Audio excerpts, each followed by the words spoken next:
momento. Amém. Senhor, nós queremos agradecer por essa manhã. Queremos agradecer pelo Senhor ter nos escolhido para estar aqui. Que sim, Senhor, foi o Senhor que nos escolheu. Foi o Senhor quem nos atraiu. Foi o Senhor quem nos amou primeiro. E nós queremos pedir em especial nessa manhã, Senhor, que o Senhor envie seu Espírito Santo sobre nós. Nós que falaremos sobre ele hoje. Pedimos que ele venha, Senhor, acender o fogo do seu amor nos nossos corações. Naqueles em que ele já está aceso, Senhor, pedimos hoje que ele cresça ainda mais. Pedimos tudo isso através da Virgem Maria. Ave Maria, cheia de graça, o Senhor é convosco. Bendita sois vós entre as mulheres, e bendito é o fruto do vosso ventre, Jesus. Santa Maria, Mãe de Deus, rogai por nós, pecadores, agora e na hora de nossa morte. Queria pedir para a gente fazer a oração de Santo Agostinho ao Espírito Santo que eu enviei aí no grupo.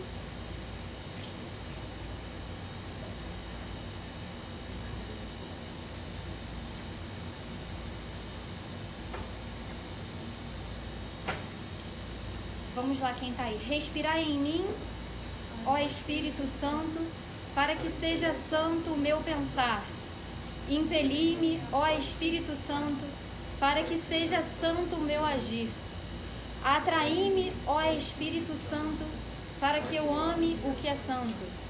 Fortalecei-me, ó Espírito Santo, para que eu proteja o que é santo. E protegei-me, ó Espírito Santo, para que jamais eu perca o que é santo. Amém. Vamos pedir ajuda ao nosso anjo da guarda. Santo anjo do Senhor, meu zeloso guardador, já que a ti me confiou a piedade divina, sempre me rege, me guarda, me governa, me ilumina. Amém. São Miguel Arcanjo, defendei-nos no combate. Gente, essa oração, podem sentar. Eu fico em pé porque Pedro e Renato são doutores da igreja, então eles ficam sentados. Como eu sou doutora da igreja, eu fico em pé.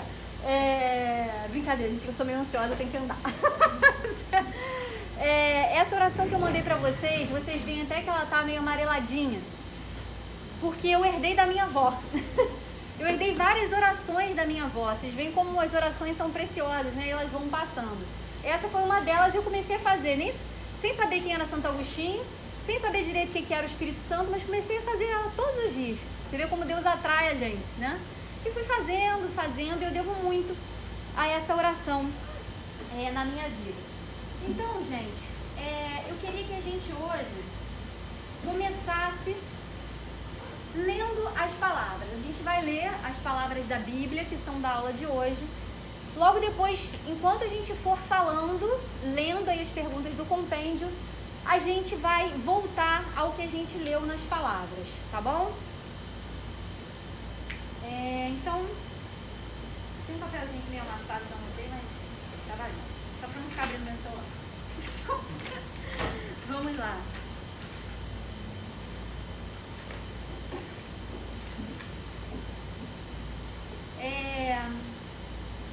A gente começa com Marcos 1, de 9 a 11.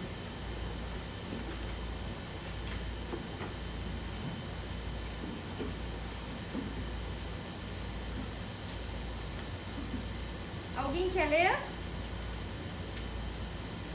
Se quiser é só começar. Se o silêncio reinar, eu começo. Marcos 1, de 9 a 11.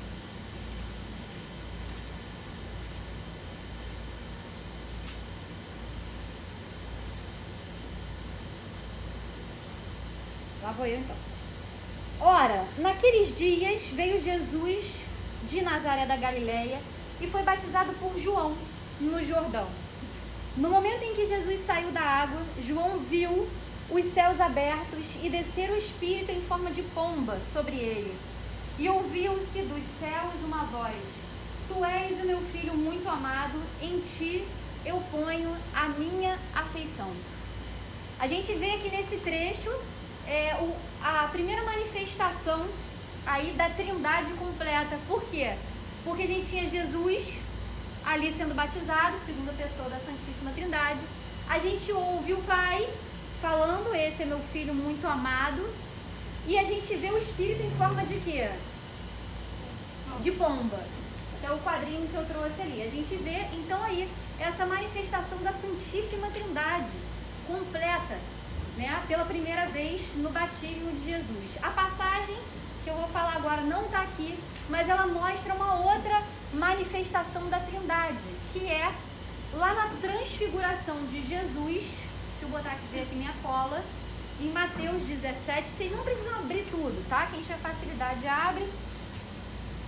Em Mateus, vamos lá, Mateus 17, em que nós temos o que? A transfiguração de Jesus, já lá bem pertinho da paixão, em que ele, nesse caso, através dessa manifestação, Jesus quer fortalecer aqueles que ele chamou ali para pertinho dele, né, para mostrar toda a divindade dele, e eles saírem dali fortalecidos para passarem por tudo aquilo, né, que Jesus ia passar, sem desanimarem ali na fé. Então a gente tem assim, ó, 6 dias depois, Jesus tomou consigo Pedro, Tiago e João e conduziu-os à parte a uma alta montanha. Lá ele se transfigurou na presença deles. Seu rosto brilhou como o sol, suas vestes se tornaram resplandecentes de brancura. Eis que apareceram Moisés e Elias conversando com ele, representando aí a lei, Moisés, né, para quem Deus deu ali os 10 mandamentos, e Elias representando os profetas, que prepararam todo esse caminho para a vinda do nosso Senhor Jesus Cristo. Conversando com ele, olha que papo bom. Pedro tomou então a palavra e disse: Senhor, é bom estarmos aqui. Se você quer, farei 3 tendas, uma para ti, uma para Moisés e outra para Elias. Falava ele ainda quando veio uma nuvem luminosa e os envolveu. E daquela nuvem se fez ouvir uma voz que dizia... O que dizia?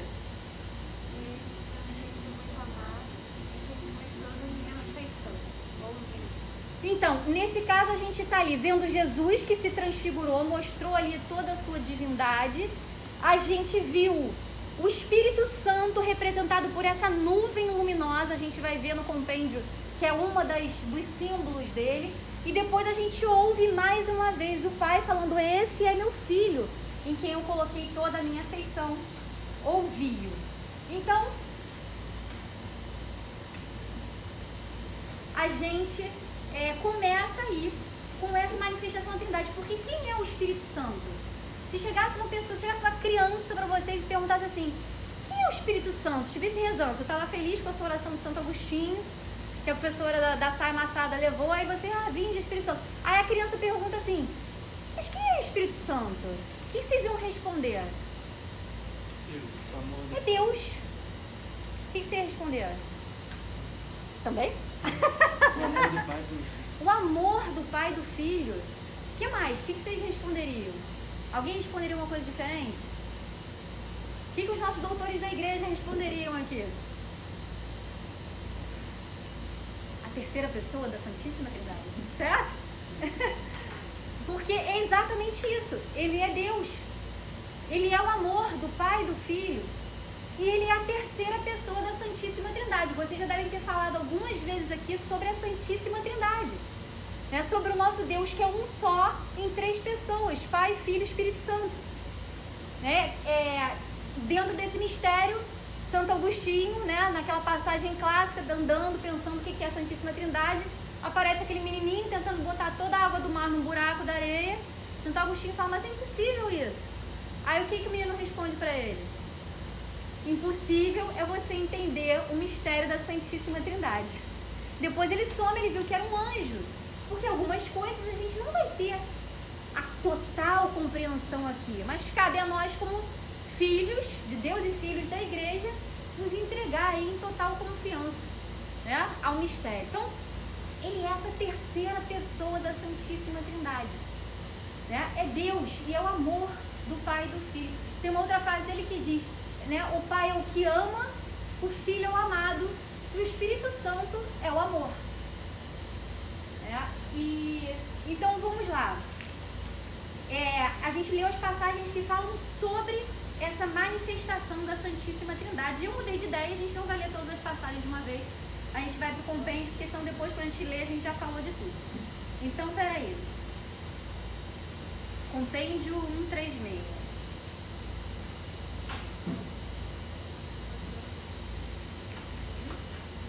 Começa no 136, gente. Creio no Espírito Santo.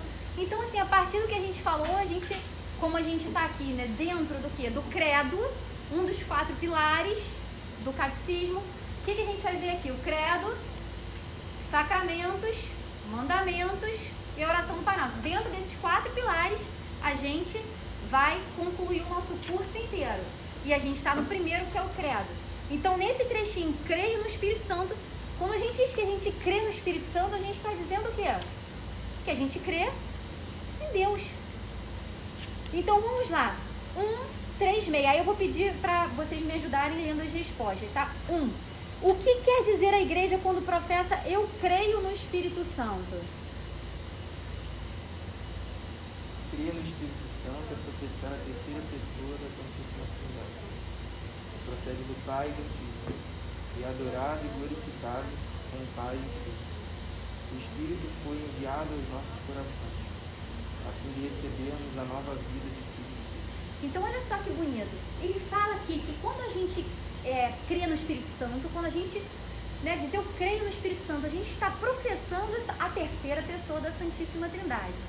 Que, quando a gente vê aquele credo maiorzão, aí nas solenidades diz que procede do Pai e do Filho e é adorado e glorificado com o Pai e o Filho.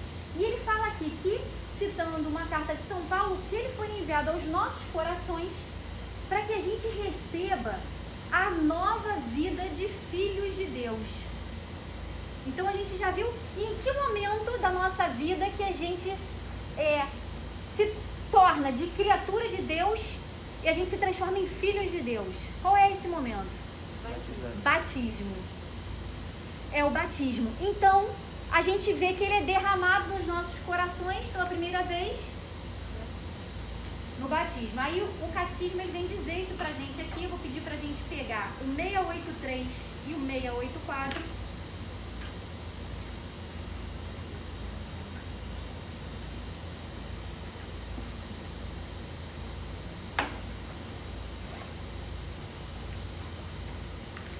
Ó, ganhou um Kinder Ovo pela sua resposta do batismo. O próximo é um Aquaman. Tem que ser um menino a responder, tá bom, gente? E já tá um pouquinho aberto, porque eu tive que ver se era repetido e era. Por isso eu guardei.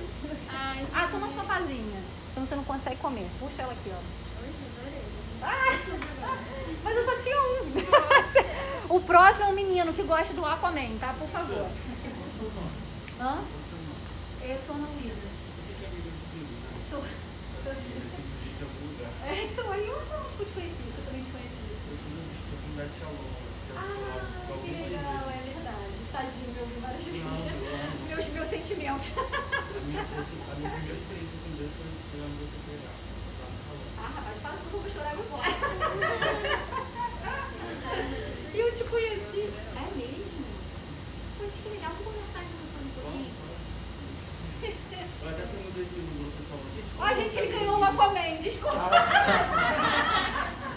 Ninguém mais vai responder agora. Acabou. Gente, qual o nome da amiga do Guido? É Ana Luísa. Eu falei, Isso daí não é fácil, não. Renata me dá aula sem máscara, se você sentir à vontade.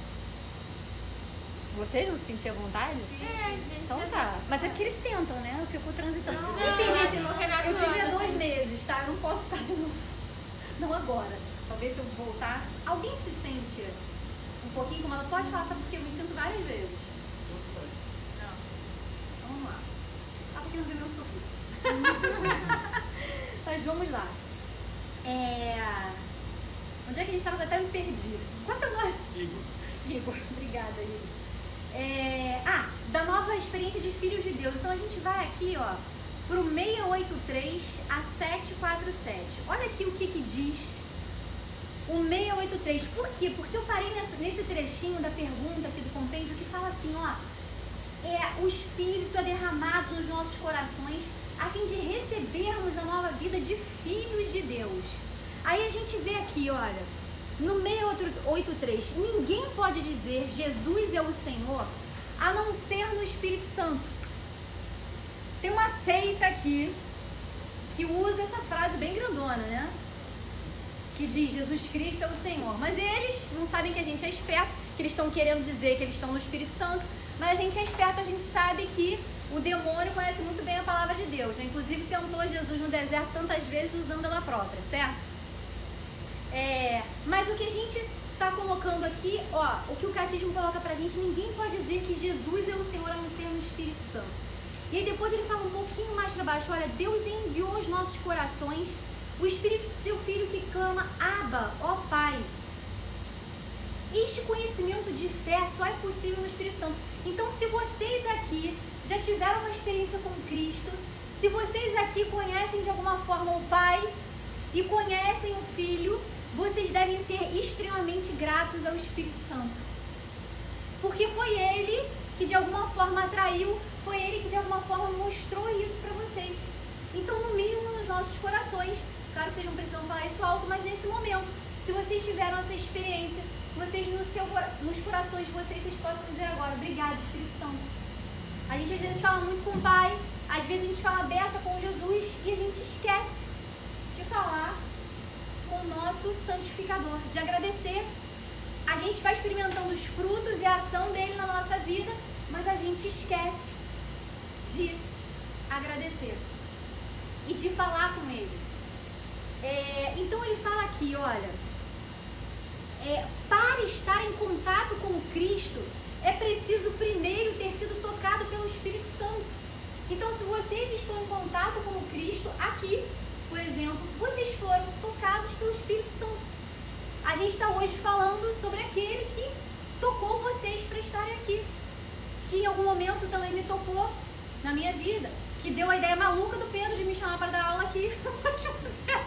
Eu falei, não posso não. Aí ele falou, você não é crismada, Aninha? Eu falei, estou. Vai, Aninha.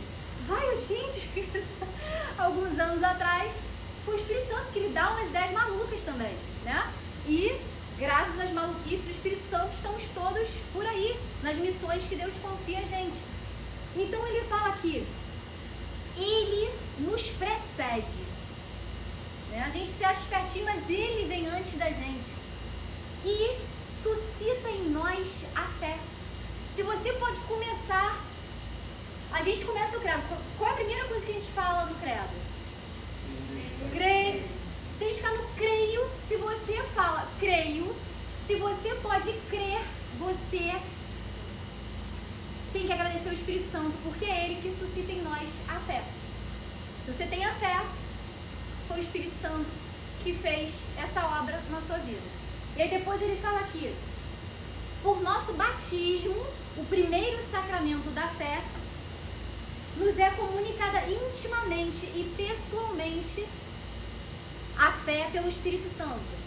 O batismo nos concede a graça do novo nascimento. Olha que bonito aqui. A gente vai ver daqui a pouco que um dos símbolos do Espírito Santo é a água. E ele fala aqui, ó. Não, ele não fala aqui, ele fala em outro momento. Que ele fala o seguinte, assim como na primeira vida nós fomos gerados num ambiente de água, ali no ventre da nossa mãe, nós somos gerados também para a vida nova na água do batismo. Em alguns parágrafos que a gente vai ler aqui na frente vai falar isso. E aí ele diz assim, portanto, sem o Espírito não é possível ver o Filho de Deus, e sem o Filho ninguém pode se aproximar do Pai. Pois o conhecimento do Pai é o Filho, e o conhecimento do Filho se faz pelo Espírito Santo. Isso lá, pelos capítulos finais do Evangelho de São João, ele fala... Você levanta a mão? Não? Acho... ele fala, né? Quem me vê o Pai. Né? Ninguém pode ir ao Pai se não for por meio de mim. Então é isso que ele está falando aqui. E que todo esse mistério da nossa amizade com Deus... Eu vou colocar a máscara, gente, porque eu cuspo. Eu me empolgo, eu cuspo. Eu vou colocar, se ficar difícil, pronto. Agora vocês já me conhecem sem máscara. Daqui a pouco eu tiro de novo. Mas cuspir, né, em tempos de Covid também é demais. Mas eu cuspo. Cuidado, os primeiros aqui estão em perigo. Então, ele diz o seguinte, que todo esse conhecimento se faz pelo Espírito Santo. Ou seja, esse mistério da nossa amizade com Deus. Por que a amizade com Deus? Porque primeiro ele fala o seguinte, eu já não vos chamo mais servos, mas vos chamo amigos. porque eu te dei a conhecer tudo, né? E o servo, né, ele não fica contando da vida dele, o Senhor não fica contando da vida dele para o servo, mas ele conta para o amigo. Então ele fala, né? Eu já não vos chamo mais servo, mas vos chamo amigos. E depois o que acontece? Depois ele dá a graça também da gente não ser só mais amigo, mas a gente ser irmão. Porque ele dá pra gente a mesma mãe, certo? Então, no momento lá que ele fala, eis aí a tua mãe, ele está dizendo também, eu não vos chamo mais servo, vos chamo amigo, e nesse momento ele está falando, eu não vos chamo mais só amigo, mas vos chamo de meu irmão, certo? Porque nós somos cariocas e ele chama a gente assim, de meu irmão. Então, nesse momento, ele diz que quando a gente entra nesse mistério dessa amizade profunda e íntima, nesse convívio familiar com Deus, aí está a ação do Espírito Santo. Então ele fala que é o Espírito Santo o primeiro a despertar, é através da graça do Espírito Santo que a gente tem o primeiro despertar da nossa fé. E aí eu quero ler, não vou ler não, alguém lê pra mim, você lê pra mim esse trechinho aqui que aí sai no... Esse comentário aqui de São Gregório, pra gente explicar, porque o que está dizendo aqui o catecismo? Que o Pai se manifesta em todo o Antigo Testamento, né? Preparando, ali falando diretamente aos profetas, tudo, preparando tudo aquilo para a vinda maravilhosa de Jesus. Aí, Jesus se manifesta, né? Ou seja, ele vai falar aqui que Jesus não podia se manifestar enquanto as pessoas nem sequer conseguiam crer ali no Pai. Aí depois, nessa pedagogia divina, vem o Filho. E o Filho também não podia escancarar o Espírito Santo se as pessoas ainda não tinham ali a fé nele. E depois, então, ele prepara para a vinda do Espírito Santo. Você lê pra gente, por favor, esse comentário maravilhoso? O Antigo Testamento proclamava manifestamente o Pai, mais obscuramente o Filho. O Novo manifestou o Filho, fez entrever a divindade do Espírito. Agora o Espírito tem direito de cidadania entre nós e nos concede uma visão mais clara de si mesmo. Com efeito, não era prudente, quando ainda não se confessava a divindade do Pai, proclamar abertamente o Filho, e quando a divindade do Filho ainda não era admitida, acrescentar o Espírito Santo como um peso suplementar, para usarmos uma expressão um tanto ousada. Por meio de avanços e progressões, de glória em glória, a luz da Trindade resplandecerá em claridades mais brilhantes. Viram? Então, ele fala sobre essa manifestação aí progressiva da Trindade, até que a gente pode ver todos eles juntos nesses dois trechinhos que a gente leu aqui, o batismo de Jesus e a transfiguração de Jesus. E a ação poderosa ali do Espírito Santo a gente vai ler daqui a pouco, quando a gente ler o trechinho de Pentecostes. Vamos seguir, senão eu me empolgo. Já teve aula que eu não passei da primeira pergunta, mas hoje eu não posso, porque essa turma é toda certinha. Vamos lá. Porque a missão do Filho e do Espírito são inseparáveis. Alguém lê, por favor, senão eu vou ficar sem saliva. Você lê? Lê pra mim, por favor, a 137. Você faz a pergunta? Fiz. Porque a missão do Filho e do Espírito são inseparáveis. Na Trindade indivisível, o Filho e o Espírito são distintos, mas inseparáveis, do início ao fim dos tempos. Com efeito, quando o Pai envia seu Filho, envia também o seu Espírito, que nos une a Cristo na fé, a fim de que possamos, como filhos adotivos, chamar a Deus de Pai. O Espírito é invisível, mas nós o conhecemos por meio da sua ação quando nos revela o Verbo e quando age na igreja. Obrigada. Então você vê, ele é invisível, mas nós o conhecemos por meio da sua ação, toda essa ação que a gente já falou aqui no início, e também quando ele nos revela o Verbo e quando age na igreja. A gente vê o quê? Que Jesus, ele veio aqui, né? O Pai é o Criador, o Filho é aquele, é o Redentor, e o Espírito Santo é o Santificador. Então a gente vê que eles sempre agem ali juntos, mas cada um com a sua ação específica. E eu queria ler aqui para vocês o 688, que está dentro ainda dessa pergunta, que ele fala aqui: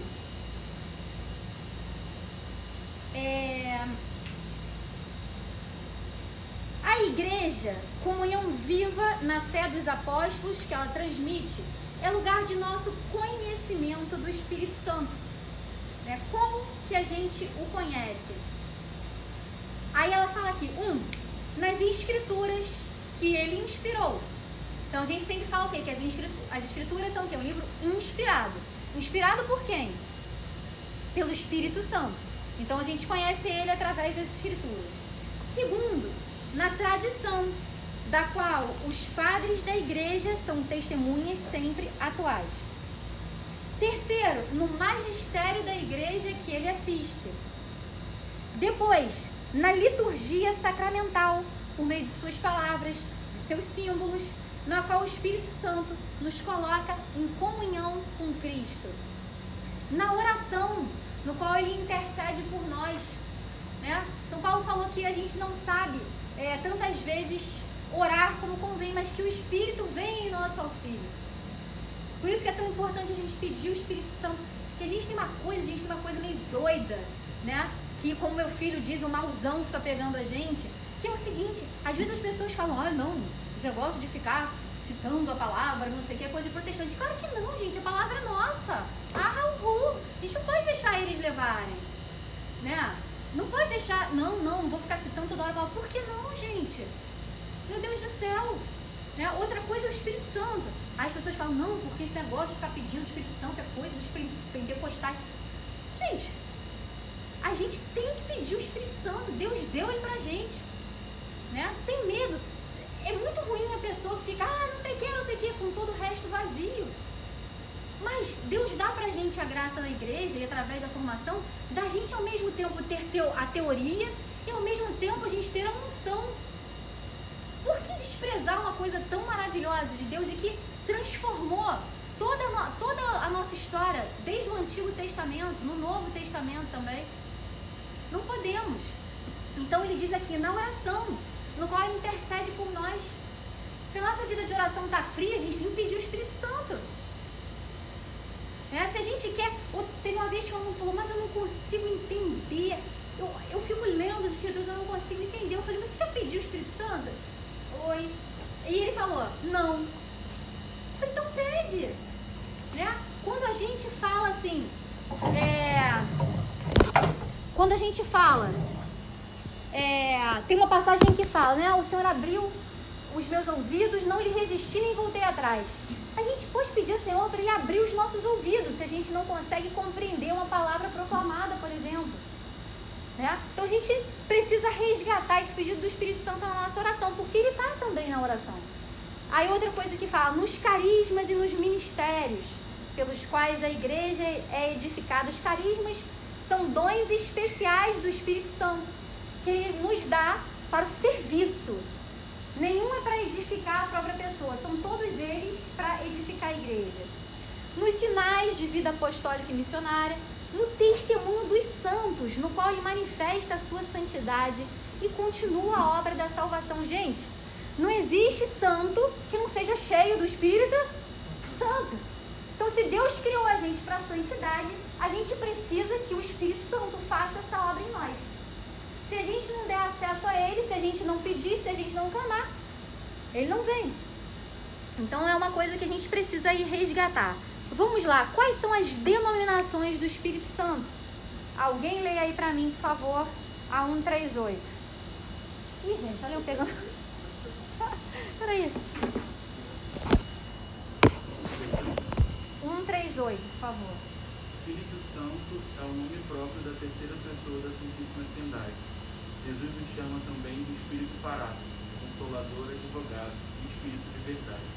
O Novo Testamento o chama também de Espírito de Cristo, do Senhor, de Deus, Espírito da Glória, da promessa.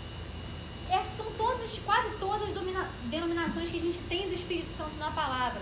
No 691 ele fala aqui também o seguinte, quando ele fala, gente, Paráclito é aquele que defende, aquele que guia, aquele que consola, né? Então, várias vezes ele fala, quando vier o Paráclito, é o Espírito Santo, é o nosso defensor, é o nosso consolador.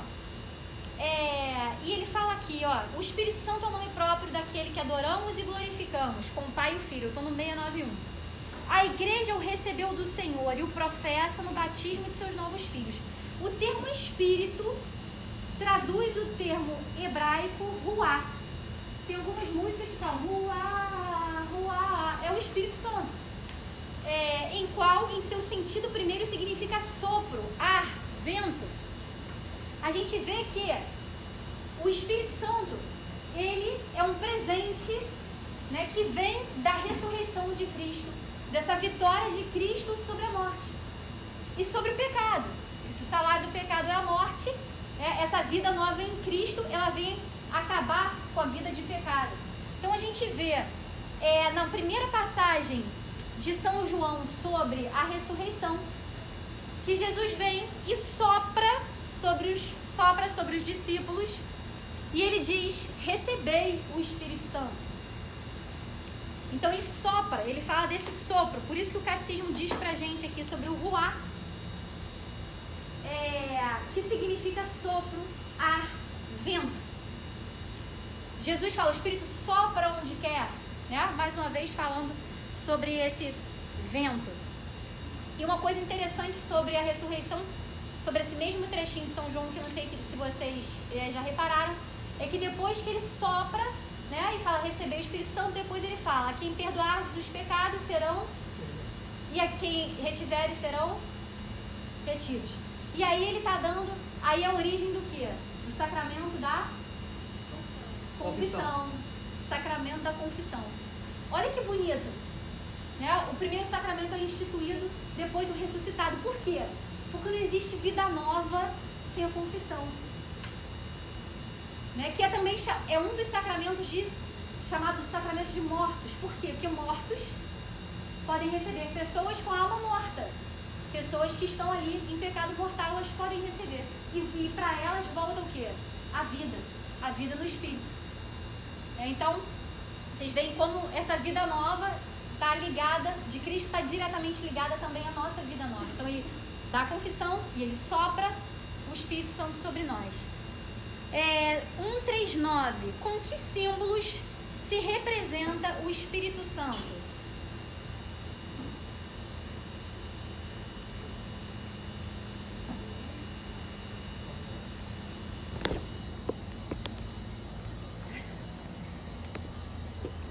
São numerosos a água viva que brota do coração transpassado de Cristo e sacia os batizados. A unção com óleo, que é o sinal sacramental da confirmação, o fogo que transforma aquilo que toca, a nuvem escura ou luminosa em que se revela a glória divina, a imposição das mãos pela qual é dado o Espírito, a pomba que desce sobre Cristo e permanece sobre ele no batismo. Então, gente, quando ele começa a falar aqui, essa explicação sobre as denominações do Espírito Santo é super rica. Eu vou pedir para vocês depois lerem, por favor, que fica do 694 até... Deixa eu ver qual aqui. Até 697, 698, até o 701.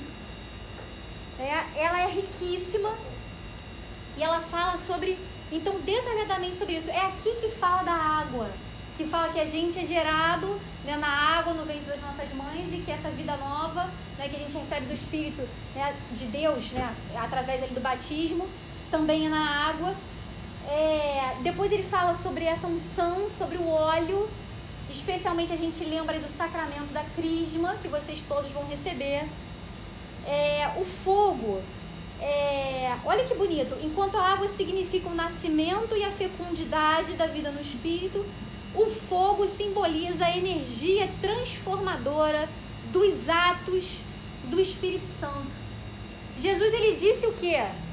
Tem um padre botafoguense meu que vive falando esse versículo. Eu vim botar fogo na terra. Eu falo, esse cara de pau. Eu vim botar fogo na terra. E como eu queria que ele já estivesse aceso. Mas o que é esse fogo? É o Espírito Santo, né, que arde ali nos nossos corações, que faz a gente sair da gente, que faz a gente buscar mais a Deus, que ajuda a gente também a levar Deus para as outras pessoas. Então esse símbolo do fogo como uma energia transformadora. Aí ele fala que desde Elias, o fogo que veio do céu, e vai falando todo o simbolismo aqui do fogo. Aí ele fala da nuvem e da luz, que a gente já falou aqui sobre alguns trechinhos. Da Virgem Maria a gente vai falar daqui a pouco. Depois ele fala do selo, da mão, né? Olha que interessante isso da mão, né? Aqui no compêndio fala da imposição de mãos, né? O sacerdote faz isso sobre a gente, o bispo faz também sobre a gente. Ali na crisma, Jesus ele colocava a mão dele, né, sobre os doentes. Ele colocava, sem falar assim, Jesus então tocou e disse, Jesus tocou e o curou, né? Ele não era um Deus distante, mas próximo. A gente vê esse toque e ele fala aqui, ó, é impondo as mãos que Jesus cura os doentes. É impondo as mãos que ele abençoa as criancinhas. Aí a gente vê o que a gente falou lá na pergunta 137, dessa ação do Espírito, sempre ali junto com Jesus. Depois ele fala aqui, ó, a pomba. Eu vou ler essa daqui, a última, porque às vezes as pessoas ficam meio confusas. Uma vez o meu marido, quando não era casado comigo, ele dividia apartamento com os amigos. Aí ele colocou um Espírito Santo. Aí um amigo dele, né, que não era católico, entrou e falou, mas que pomba é essa? Por que você tem uma pomba no seu quarto? E aqui o catecismo explica pra gente. A pomba, no fim do dilúvio, cujo simbolismo está ligado ao batismo, porque nasce a humanidade nova depois do dilúvio, certo, gente? Ali de Noé. E a gente, né, tem essa vida nova a partir do nosso batismo. A pomba solta por Noé volta com um ramo novo de oliveira no bico, sinal de que a terra é de novo habitável. Quando Cristo volta a subir da água de seu batismo, o Espírito Santo em forma de pomba desce sobre ele e sobre ele permanece. O Espírito desce e repousa no coração purificado dos batizados. Em certas igrejas, a Santa Reserva Eucarística é conservada em um recipiente metálico em forma de pomba. Esse nome em latim aí, que quem quiser pode ler mais rápido. Suspenso acima do altar. O símbolo da pomba, para sugerir o Espírito Santo, é tradicional na iconografia cristã. Então vocês veem que bonito, né? Esse simbolismo da vida nova, é novamente habitável, né? E o Espírito Santo é Deus habitando em nós, né? Olha que bonito isso, né? Como a nossa igreja é rica. Então, nunca mais olhem para a pomba do Espírito Santo do mesmo jeito, é o divino, né? Tem muita gente que chama também ali do divino. E aí depois, o que ele fala aqui pra gente? 140. O que significa o Espírito falou por meio dos profetas?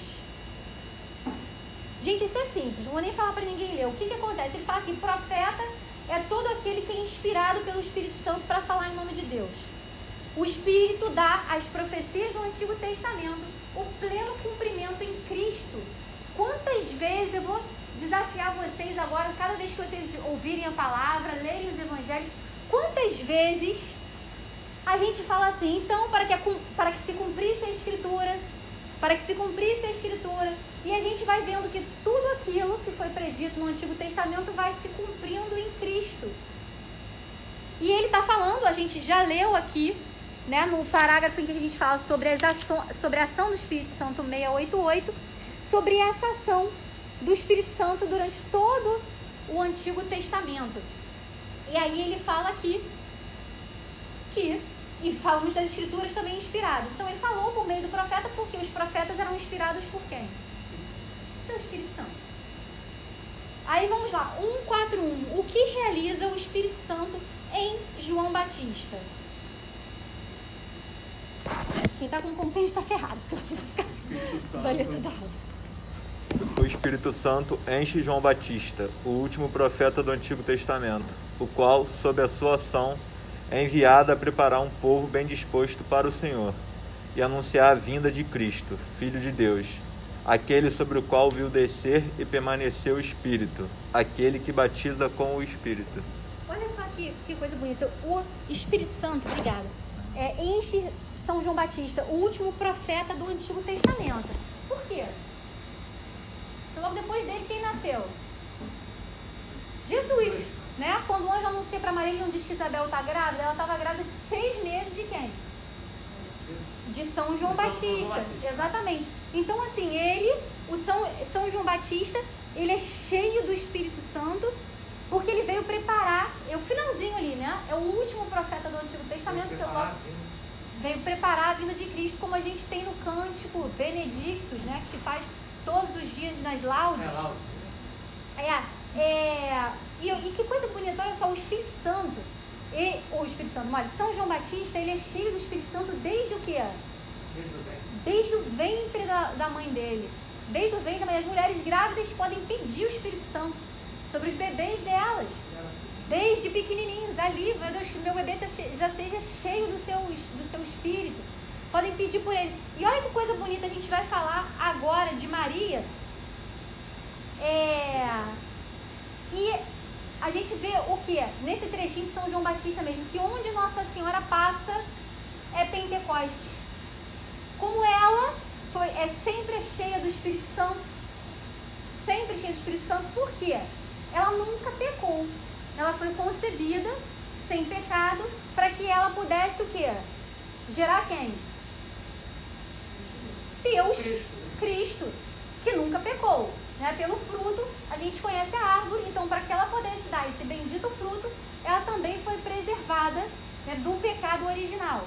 E o que acontece? A gente só expulsa o Espírito Santo da nossa vida quando a gente peca mortalmente.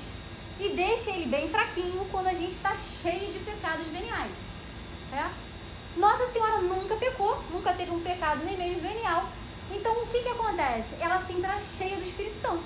Uma pessoa cheia do Espírito Santo, ela leva o Espírito Santo por onde quer que ela passe.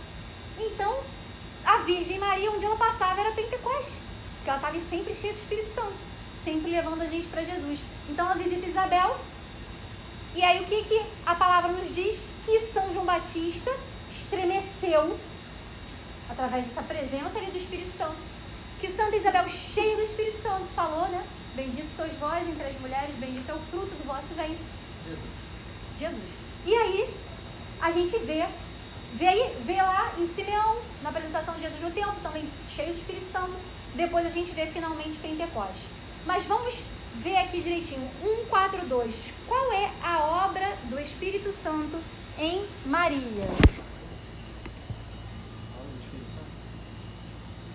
A obra do Espírito Santo dá cumprimento.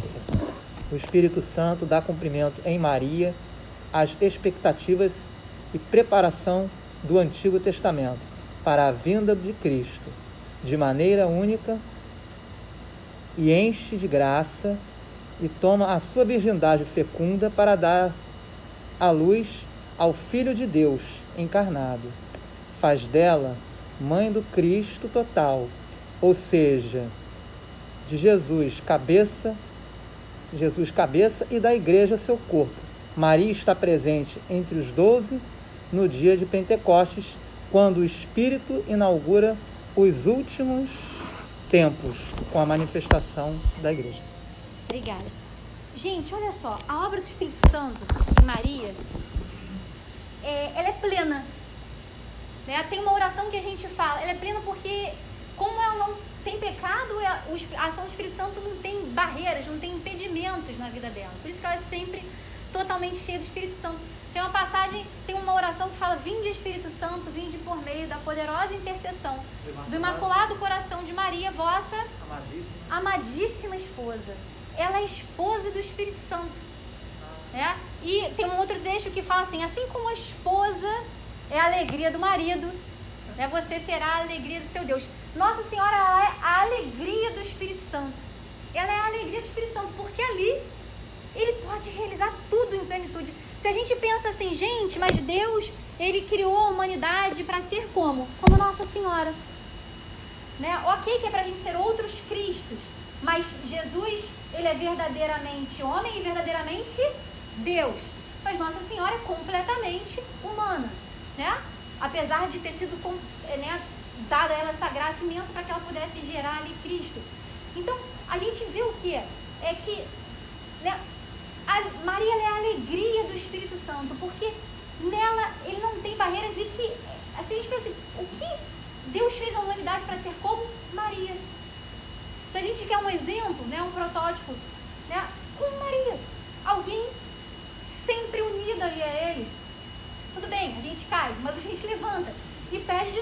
para a gente, né, conseguir essa graça de se assemelhar, né, mais a Deus através desse exemplo que Ele nos deu em Maria Santíssima, né? Assim como Nossa Senhora, ela fez o quê? Limpou Jesus, Nossa Senhora alimentou Jesus, ela vem também nos ajudar, né, nos limpando, nos alimentando, nos ensinando aí a caminhar. E ele fala aqui, ele a enche de graça. Quando o anjo anuncia Maria, o que ele fala? O Espírito Santo virá sobre ti e a força do Altíssimo te revestirá. Sim. Nesse momento foi isso que aconteceu. O Espírito Santo veio sobre ela e ali com ela ficou todo o tempo. E ele fala aqui, ó, torna a sua virgindade fecunda para dar à luz o Filho de Deus encarnado. A gente já viu que a água é um dos símbolos da fecundidade. E olha que interessante, é claro que ele fez ali essa obra fecundíssima, né, a obra mais linda aí da nossa história, que é Deus se fazendo homem para nos salvar. Mas olha o que ele fala logo depois, ela continua fecundíssima, né? Às vezes alguém olha, pô, uma mãe de um, né? Aquelas fofoqueiras lá do Antigo Testamento, eu falo, só veio um, né? Deus não agraciou muito essa. Mas não sabiam, né? Não sabiam ali daquele mistério do casamento também dela com São José. E ele fala o quê? Dessa grande fecundidade, ele faz dela a mãe do Cristo total, ou seja, de Jesus, cabeça da igreja, seu corpo. Aí a gente lembra o quê? De São Luís Montfort, que ele diz o quê? Cristo é a cabeça e nós somos os membros. Ele fala, olha, seria uma aberração uma mãe dar luz a uma cabeça sem os membros. Então ele diz, todo cristão é também filho de quem? De Maria. Porque ela é mãe da cabeça, que é Cristo, e dos seus membros, né, que somos nós, que somos o corpo. Maria está presente entre os 12 no dia de Pentecostes, quando o Espírito inaugura os últimos tempos com a manifestação da igreja. A gente lembra daquele comentário que, quem leu? Qual é o seu nome? Máscara não problema sério. Que o Léo leu e que a gente viu a manifestação do Pai no Antigo Testamento, do Filho, no Novo, nos últimos tempos, o Espírito Santo. E aí eu vou para outra passagem que é a 144, que a gente já falou da 143 quando a gente falou da 137. O que acontece no dia de Pentecostes? Eu vou antes ler o trechinho de Pentecostes aqui pra gente. Em Atos 2. Gente, eu já falo alto, mas eu estou berrando para ver se sai na gravação. Desculpem, tá? Porque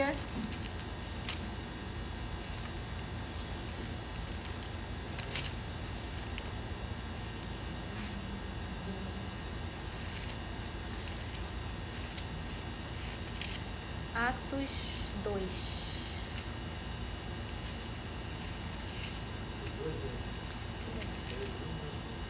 Antes disso, já que a gente está juntando aí as duas perguntas. Em Atos 1, os discípulos no cenáculo de 12 a 14, ele fala que depois que Jesus ascendeu aos céus, é importante porque nessa passagem da ascensão ele fala o quê? Eu enviarei o prometido do meu Pai. Quem é o prometido com um P maiúsculo? É o Espírito Santo. E ele diz o que? Olha, ele vos ensinará todas as coisas. Uma das passagens de hoje que Oi? Antes disso daí, ele fala o quê? Tem uma passagem em que ele fala assim, que ele enviará o prometido. Ele fala, tem muitas coisas para vos ensinar, mas vocês não são capazes de suportar agora. Se Deus mostrasse tudo pra gente de uma vez, gente, a gente não aguentava não, a gente caía duro pra trás, acabou. Ele vai na pedagogia dele, revelando as coisas. Então ele fala, olha, meus filhos, vocês não são capazes de suportar, mas eu vos enviarei o prometido do meu Pai, e ele vos ensinará toda a verdade. E aí ele fala o seguinte, mas é necessário que vocês fiquem, né, perseverantes em oração, até que venha o Espírito Santo. E aí o que acontece? Os discípulos estão completamente amedrontados. Eles ficam se reunindo ali no cenáculo, trancados, apavorados, porque os cristãos já estavam ali perseguidos, com medo, batia alguém na porta, devia ser, ai meu Deus do céu, agora quem será? Mas eles estavam obedientes, porque Jesus pediu para eles ficarem em oração. Eles estavam confiantes, porque Jesus disse que viria o Espírito Santo. E mais do que isso, eles estavam com Maria. Você imagina a força que não devia dar ali para eles estarem com a mãe de Cristo. Que é muito bonito no filme Paixão de Cristo, do Mel Gibson, mostra que eles já chamavam ela de mãe. Eles chamam mãe, mãe, né? Todo o tempo ali. E aí ele fala aqui que então eles voltaram para Jerusalém, entraram no cenáculo, e lá no final ele diz, no 14, Atos 1:14, todos perseveravam unanimemente na oração, juntamente com as mulheres, e entre elas a mãe de Jesus e os irmãos, que a gente já sabe que são os parentes próximos. Vamos lá. Aí depois o que acontece? Lê pra mim alguém 1:4 aí. O que acontece no dia de Pentecostes?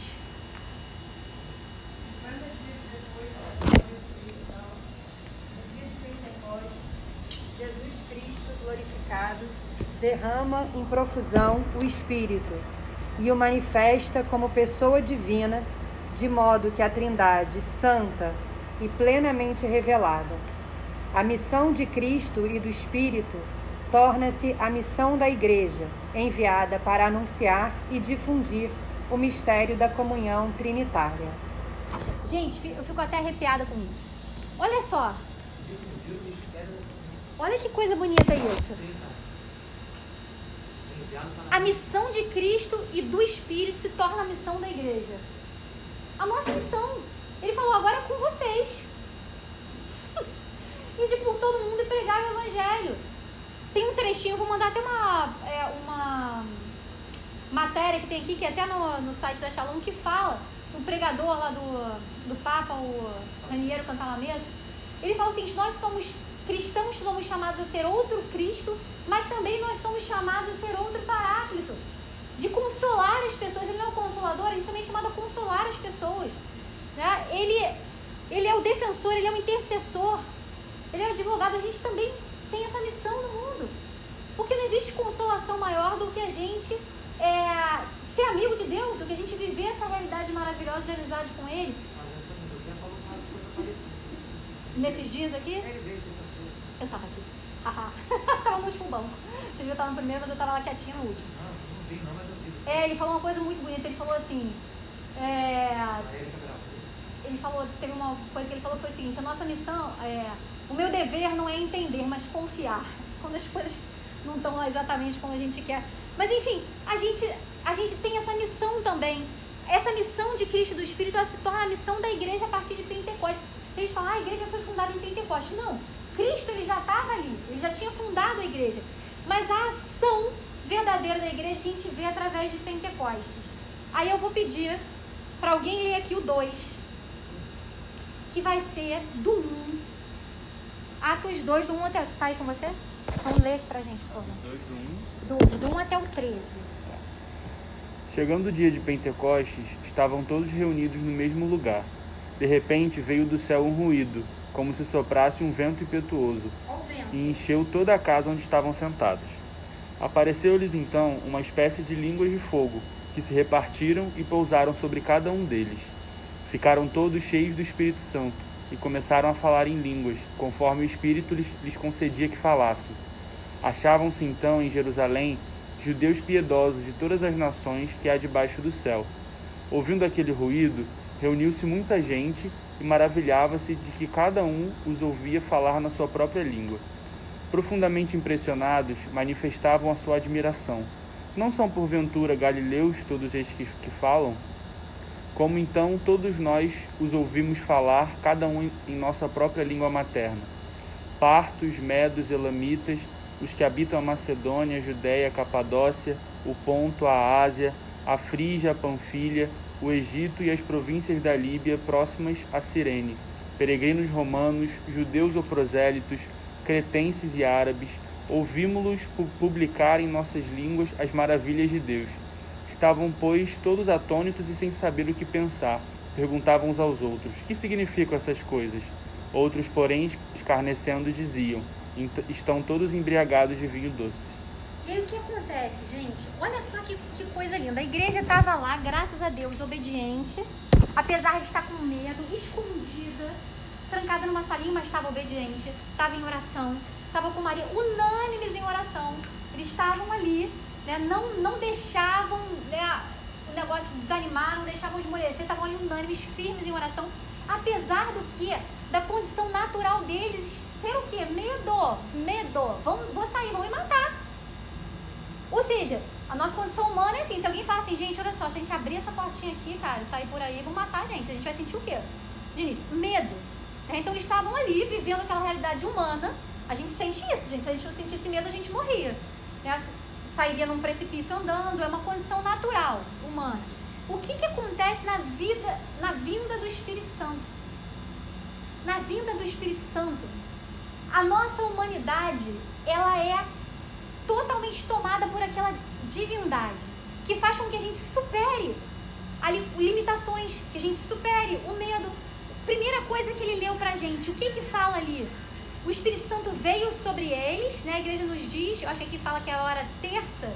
A hora terça são 9 horas da manhã, porque a igreja diz que a primeira hora do dia é a hora de 6 horas da manhã. Por isso que nós lautes tem a terça, 6, 7, 8, 9. Aí depois tem... 3 horas. Nona, sim. Isso, aí depois tem o quê? A hora nona. A nona, que Depois é... das vésperas, a gente comprou. Isso, depois da nona a gente tem a... Não, antes da nona. 1, 2, 3, 4... A sexta. Que é meio-dia. E depois a gente tem a nona, que são 3 horas da tarde. Então aqui, 9 horas da manhã. O que aconteceu? O Espírito Santo veio, a gente viu o vento, que a gente já viu que é um dos símbolos. Depois a gente viu que veio fogo. E aí eles ficaram cheios do Espírito Santo. Olha que bonito, eles começaram a falar em outras línguas. Quando Jesus ele fala, vai que é sua, ele dá pra gente o Espírito Santo. Porque ele vem, né, pegar toda a potência que a gente tem, né, usa todas as potencialidades do nosso corpo, da nossa alma, e vem com dons, a gente vai falar daqui a pouco dos dons do Espírito, dons divinos sobre nós, para que a gente possa concluir nossa missão. Ele dá a missão, mas ele dá também todo o necessário para a gente cumprir ela. A gente vai ver aqui no final, falando sobre os sacramentos, que são, né, uma grande força para a gente poder seguir isso. Aí o que acontece? Primeira coisa, eles começaram a falar em outras línguas. Isso é muito bonito, gente. A gente tem santos da igreja que foram para o Oriente sem falar a língua de ninguém. E chegavam lá evangelizando, as pessoas entendiam o que eles estavam falando. A gente tem São Padre Pio, que recebeu os embaixadores lá dos Estados Unidos. Eles não falavam inglês, eles não falavam italiano, e eles se entendiam perfeitamente. Olha a obra do Espírito. Outras línguas também ajudam a gente a falar a língua do nosso amigo, a língua do nosso filho. Uma vez, né, ele me perguntou, eu sou amiga do Guido, me chamou então para falar muito sobre a vida dele. E como vocês podem ver, eu tenho dom para papagaio, sabe? Então, Jesus falou, vou usar esse dom. E aí o que acontece? Eu vou ali repetindo as coisas sobre ele. Uma vez me botaram para falar para as criancinhas. Aí eu falei, vai lá, estão todos esperando. Quando eu entrei, eram uns micos. Aí eu falei, irmã, só um minutinho, tá? Que eu já volto. Aí corri para a capela, eu olhei e falei, Jesus, Senhor, eu preciso falar em outra língua agora, que eu só falo para 18 mais. Mas eu vejo que você fala com seu filho também, dá uma coisa. É verdade. Porque Deus me deu também esse dom para poder falar para ele em outra língua, na língua dele. Eu não posso falar para ele do mesmo jeito que eu falo com vocês, com os meus amigos, com os nossos doutores da igreja, Pedro e Renato. Não tem como. Então, o que acontece? Ele dá a gente esse dom. Às vezes a gente não consegue. Cara, como é que eu vou falar com esse meu amigo? Como é que eu vou falar com essa pessoa do meu trabalho assim, parecia um careta chato? Porque Jesus nunca foi assim. Vem Espírito Santo, porque me ajuda a falar. Ele me ajuda a falar em outras línguas. Né? Como essa pessoa está falando a minha língua? Né? Porque ela está cheia do Espírito Santo. Aí olha o que aconteceu. Alguns escarneciam dizendo, estão embriagados de vinho doce. Gente, vai ter sempre gente para zoar, gente. Deixa eles para lá. Né? Aí o que acontece? Os que ouviam, olha o que aconteceu. Pedro, então, se pôs de pé em companhia dos 11 e com voz forte ele disse. Aí, depois vocês podem ler em casa esse discurso que é quase o 2º capítulo inteiro, que ele fala o quê? Homens da Judéia, vós todos que estáis em Jerusalém, seja-vos isto conhecido, prestar atenção às minhas palavras. Esses homens não estão embriagados, visto ainda não ser a hora terceira do dia, ou seja, não era nem 9, era um pouquinho ali antes. Deus acorda cedo, tá? Deus ajuda quem cedo madruga, quem já está acordado lá um tempão, só esperando te acordar e chamar ele. Aí ele fala aqui, ó, mas cumpre-se o que foi dito pelo profeta Joel. Seria tão bonito toda hora a Escritura trazendo pra gente que se cumpriu o que Deus disse lá no Antigo Testamento, que ele preparou tudo isso para o novo acontecer. E aí ele fala aqui, ó, acontecerá nos últimos dias, lembra que a gente falou? Pai no Antigo, Filho no Novo, o Espírito nos últimos tempos aí da igreja. Acontecerá nos últimos dias que derramarei o meu Espírito sobre todo ser vivo, é Deus quem fala. Profetizarão os vossos filhos e as vossas filhas. A gente viu que profeta é aquele que fala o quê? De Deus, cheio do Espírito Santo. Os vossos anciãos sonharão. Sobre os meus servos e as minhas servas derramarei. Naqueles dias o meu Espírito profetizarão. Farei aparecer prodígios em cima no céu, milagres embaixo. Gente, então todo que invocar o nome do Senhor será salvo. Aí ele começou. Israelitas, ouvi essas palavras, Jesus de Nazaré. Aí ele começa a falar sobre tudo que Jesus fez. Depois ele fala, este Jesus que vocês mataram, mas Deus o ressuscitou, e disso todos nós somos testemunhas. Gente, o que aconteceu com Pedro ali? Eles estavam amedrontados, trancados, o Espírito Santo veio sobre eles ficaram cheios de coragem. Pedro assumiu a missão dele, porque Jesus já tinha instituído ele o quê? O primeiro quem? Papa. O primeiro Papa, né? Mas ele estava ali com medo de todos. Na hora que veio o Espírito Santo sobre ele, ele assume a missão que Deus deu para ele. Vai como líder e começa a falar para aquele povo que ele matar, pode matar, meu querido, porque minha vida está na mão de Deus. E ele vai, então, a gente viu que fala em outras línguas, a gente viu que perde o medo e que o Espírito Santo faz com que a pessoa cumpra a missão dela. Todo mundo aqui tem uma missão, gente. Vocês têm uma missão dada por Deus. E é o Espírito Santo que vai ajudar vocês a cumprirem essa missão. E especialmente quem ele chama para ir além, para ir na crisma. Quando vocês verem esse sacramento em profundidade, você vai ver que o crismado ele é um soldado de Cristo. Por isso que o bispo dá um tapinha. Dava, né? Nesses tempos ele não encosta na gente. Mas dava um tapinha no rosto, assim, logo depois daquele rosto. Eu fico esperta, amiguinho, você cresceu. Né? Eu falava para meus alunos assim, quem não levar a tapa do bicho vai levar de mim. Se prepare. Né? Porque ele pega a gente, né, e faz com que a gente pegue a nossa missão, leve ela adiante. Porque vai ficar faltando, gente. Se vocês não cumprirem a missão de vocês, já vai ficar um buraco ali. Cada um tem a sua. Então Pedro vai, assume a missão dele. E olha o que aconteceu, gente. Isso aqui é lindo. Lá no final, no versículo 37, diz assim: ao ouvirem essas coisas, ficaram compungidos no seu coração. Ficaram compungidos no seu coração. Indagaram de Pedro e dos demais apóstolos. Compungido, uma compunção, a pessoa está extremamente tocada, extremamente comovida. E eles falaram assim: o que devemos fazer, irmãos?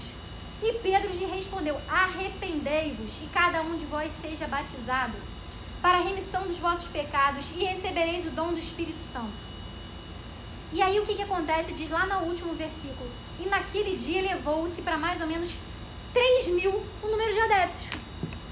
Olha o que aconteceu, uma conversão em uma palavrinha de Pedro ali. 3.000 pessoas se converteram e foram batizadas. Vocês já imaginaram? Agora eu lembrei da imagem de Nossa Senhora de Guadalupe, que só a imagem dela converteu milhares de pessoas. Só olhando para a imagem dela e para os simbolismos que tinham naquela imagem, aqueles povos pagãos todos se converteram. Por isso que ela é a padroeira da evangelização na América Latina. É uma imagem que fala mais do que 1000 palavras. Do que 1000 palavras. E ao verem aquela imagem dela, aqueles povos pagãos todos se converteram de uma vez só. Né? Vendo que ao mesmo tempo ela era virgem, cabelo dividido ao meio, ao mesmo tempo era grávida, com aquela fitinha. Tinha Deus no ventre dela, ou seja, era a mãe de Deus. Estava esmagando ali a lua. Né? Então, assim, só naquele simbolismo, né, centenas e milhares apareceu o Rondiel. Milhares eles se converteram. Eu lembrei disso agora porque você vê, cumpriu, né? aquela aparição ali por misericórdia divina, cumpriu a missão dela, que era converter aqueles povos que sacrificavam seus filhos aos ídolos, né, e faziam outras barbaridades ali dos povos pagãos. E aqui o Espírito Santo fez com que Pedro cumprisse. Oi? Sim. Fez com que o Espírito Santo cumprisse, com que Pedro cumprisse também a missão dele. Então vocês veem o fruto de conversão. A gente vê ali que em Pentecostes ele fala a missão de Cristo, do Espírito Santo, torna-se a missão da igreja. A igreja aparecendo ali através do Papa, que tomou o lugar dele de Papa. Antes tinha negado, depois Jesus deu a graça dele, né, também falar 3 vezes que o amava, né, e ele pegou a missão dele de Papa e falou, agora vamos lá, vamos à frente. Então é uma coisa linda que a gente viu aqui, que o Espírito Santo age através dos santos. Gente, eu vou dizer uma coisa. A palavra diz pra gente que a sombra de Pedro curava. Que a sombra de Pedro convertida, já passou ele passando assim, o sol ali ele passando, as pessoas sendo curadas, sendo convertidas. Já pensaram assim? Eu falei, acho que se eu fosse escolher um dom, eu escolheria esse, porque eu nunca ia saber se a pessoa tinha se convertido, não ia ficar vaidosa. Ia passar por ali, a sombra curando, a sombra convertendo as pessoas. Já pensaram? A sombra do Espírito. Não é ele, a minha sombra poderosa, não, é o poder de Deus manifestado ali através dos santos. Se ele pegou, ele recebeu esse dom de Pentecostes e ele deixou o Espírito frutificar. Ele não voltou atrás, ele não foi mais o mesmo. Por isso que a gente leu ali que a Trindade vai de graça em graça. Na nossa vida ela vai de graça em graça também. A partir do momento que a gente abraça aquilo dá frutos na gente. Então vamos lá. E aí, gente, no momento de vocês receberem o sacramento da Crisma, vocês lembrem isso, que a gente recebeu o Espírito Santo no batismo. Mas que ali, naquele momento da Crisma, vocês recebem, né, uma efusão profunda do Espírito Santo. É Pentecostes. É fogo na cabeça e no coração de vocês. Né? Peguem essa graça e saquem ela. Usem ela. Tá? É nessa época que o Espírito Santo aparece para Paulo e ele perde a isso é um visão. pouquinho. Isso daí é um pouquinho depois. Por quê? Depois Porque a de partir Pentecostes. depois de Pentecostes. Por quê? Porque depois daqui eles saem ensandecidamente, prendem, aí eles aparecem soltos. E isso, o que está acontecendo, né? E eles vão e falam, olha, que isso, vocês vão voltar e vocês estão proibidos de falar de Jesus. Eles falam, olha, nos cabe antes obedecer a Deus do que os homens. Não podemos calar tudo que vimos, tudo que ouvimos. E aí o que acontece? Saul, né, antes de São Paulo, ele por zelo, porque ele era um judeu extremamente zeloso, Saul saiu matando os cristãos. Porque ele persegue. Sim. E o que acontece? Ele vê, Deus vê que o que ele faz não é maldade, que é matar as pessoas. É um zelo extremo. As pessoas não podem acabar com a religião verdadeira. E aí Deus, o que ele faz? Né? Naquele momento, ele está indo para Damasco para matar, porque lá estava assim de cristão, vou matar todo mundo, pega a permissão dele. Aí Jesus, né, vem, né, se manifesta ali, né, dizem que ele cai do cavalo, enfim, cai ali, a presença de Deus vem sobre ele. Saulo, Saulo, por que me persegues? Olha que bonito. Porque ele falou assim, por que você persegue os cristãos? Por que você persegue os meus amigos? Ele fala, por que me persegues? Porque quem persegue a nós, persegue o próprio Cristo. Quem persegue a igreja de Cristo, persegue o próprio Cristo. A gente pode ver quem persegue a igreja católica, né? Se a pessoa tiver intenção reta, achando que aquilo realmente é por Deus, se ela for humilde, um dia Deus vai falar ao coração dela, por que me persegues? Se ela for humilde e reta, por que me persegues? Porque quem persegue a igreja de Cristo, e a igreja de Cristo, né? A humildade e a verdade, como dizia Santa Teresa d'Ávila, somos nós. É a igreja que ele fundou. E o que eu sempre falo é o seguinte, gente, Deus, na plenitude dos tempos, manda o seu filho e ele funda a igreja. Certo? Certo. Precisa um homem corrigir Deus? Não, né, gente? Deus ia falhar? Não, né? Então ele está com a sua igreja, né? Se ele não abandonou a igreja que é a sua esposa, quem somos nós para abandonar? Mas enfim, voltando aqui a essa pergunta, isso acontece depois, porque a igreja sai aí, e aí é isso. Uma pregação, 3.000 convertidos. Outra pregação, não sei quantos mil convertidos. Primeiro mártir, Santo Estevão, é apedrejado, pedindo, Senhor, perdoa, porque eles não sabem o que eles fazem. Santo Estevão que era diácono, né? E aí o que acontece? As pessoas vendo o mártir, caramba, Isso vale mais do que a vida. Né? Eu digo o seguinte, gente, meu sonho é ser Marte. E se fossem me matar, eu faço a última palavra, eu ia falar o trecho do Salmo que fala assim: Senhor, vosso amor vale mais do que a vida. Por isso meus lábios vos dão. Porque o vosso amor vale mais do que a vida. Por que o sangue dos mártires, ele gera tantos novos cristãos? Você fala, que é isso, gente? A pessoa, todo mundo fica tentando salvar a sua vida. Fala, caraca, essa pessoa aí está dizendo que esse negócio aí vale mais a pena do que a própria vida dela. Senhor, o vosso amor vale mais do que a vida. Eu vou querer esse negócio também. E aí vai. E aí o que aconteceu? Saulo, ensandecido com isso, falou: essas pessoas não param de se espalhar, a gente prende, eles aparecem soltos, o cara passa, o outro fica curado, né?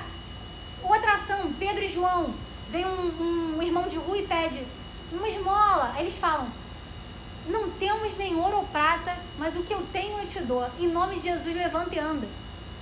Todo mundo vendo, o cara que era ali paralítico andando. Então esses sinais que acompanham a igreja por misericórdia divina para a salvação dos outros. Deus não é de show, mas ele sabe que a gente, se não vê algumas coisas, a gente, né, não crê. Vou salvar, vou cantar com esse povo. Então Deus, vendo ali o zelo dele, né, depois que ele fica ali cego, ele fica 3 dias sem comer, ele vai para um outro servo dele e fala: olha, você vai lá, vai batizar Paulo, e fala: Senhor, esse cara vem matar a gente. Aí ele fala: ele é meu escolhido, ele é meu escolhido para me anunciar aí entre as nações. Então ele vai, entra na casa com toda a coragem e fala: olha, nosso Senhor pede para que você levante e receba o batismo. Aí cai as escamas dos olhos dele e ele vai, cheio do Espírito Santo, batizado incansavelmente, até o último dia da vida dele, dá a vida por Cristo. Agora você imagina aquele cara que era o maior perseguidor, dono de todas as melhores qualidades que um judeu podia ter. Tem um discurso que ele fala só sobre, né, vamos dizer assim, as qualidades que ele tinha diante dos judeus. De repente ele vira maior defensor do cristianismo. Foi isso que aconteceu, mas foi logo depois. Então vamos ver aqui nossas 2 últimas perguntas. 1:4-5. O que faz o Espírito na igreja?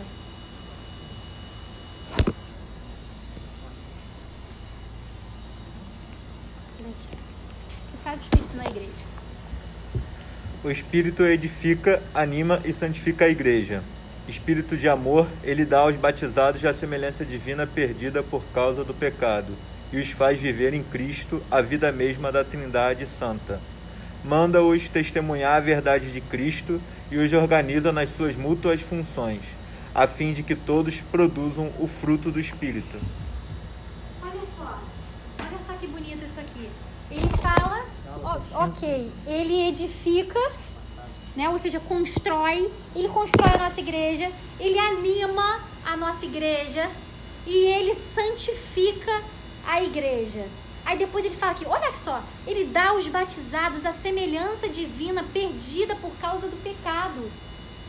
Que nós fomos criados o quê? A imagem e semelhança de Deus. Nós fomos criados à imagem e semelhança de Deus.